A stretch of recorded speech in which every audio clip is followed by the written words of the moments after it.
Driving സീറ്റിൽ ഇരുന്ന് എങ്ങനെ കൃത്യമായിട്ട് നമുക്ക് സ്റ്റിയറിംഗ് നേരെയാണോ, വീല് സ്ട്രെയിറ്റ് ആണോ, എങ്ങനെ സ്റ്റിയറിംഗ് നോക്കി മനസ്സിലാക്കാന്ന് വെച്ചാൽ രണ്ട് വിധത്തിൽ നമുക്ക് മനസ്സിലാക്കാം. ഒന്ന്, നമ്മുടെ കൈ ദാ ഈ ഒരു രീതിയിൽ ഇങ്ങനെ വെച്ചുകൊണ്ട് നമ്മൾ ഏതൊരു ഭാഗത്തേക്ക് ഫുള്ളായിട്ട് തിരിക്കുക. അതാണ് ലോക്കായി.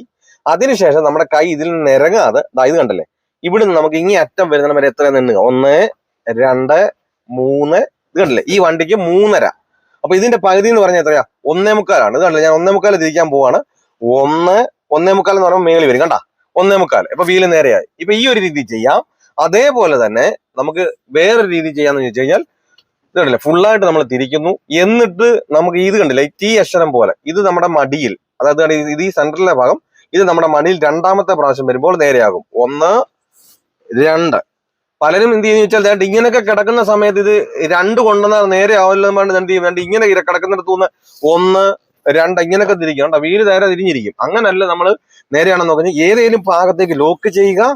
അതിനുശേഷം രണ്ടാമത്തെ പ്രാവശ്യം 1, 2. ഈ ഭാഗത്തൊന്നും ഞാൻ ലോക്ക് ചെയ്തിട്ട് തിരിച്ചപ്പോ 2ആയി. ഈ ഭാഗത്തേക്ക് ലോക്ക് ചെയ്തിട്ട് ഇതുണ്ട്, വീണ്ടും 2 തിരിക്കാൻ 1, 2. കേട്ടോ, വീല് നേരെ. ഈ ഒരു രീതി നമുക്ക് വളരെ എളുപ്പത്തിൽ, കാരണം ഇങ്ങനെ നമുക്ക് മനസ്സിലാക്കേണ്ട ഇതുപോലെ സ്പേസ് കുറഞ്ഞൊരു സ്ഥലത്ത് കൊണ്ട് നിർത്തി കഴിയുമ്പോഴാണ് നമുക്ക് ബുദ്ധിമുട്ട് തോന്നുന്നത്. എങ്ങനെ ഈ തുടക്കക്കാരെ സംബന്ധിച്ചോളം മുൻപോട്ട് എടുത്തുകൊണ്ട് നേരെയാക്കാൻ സാധിക്കത്തില്ല. അപ്പൊ അങ്ങനെയുള്ളവർക്കാണ് ഈ വീഡിയോ.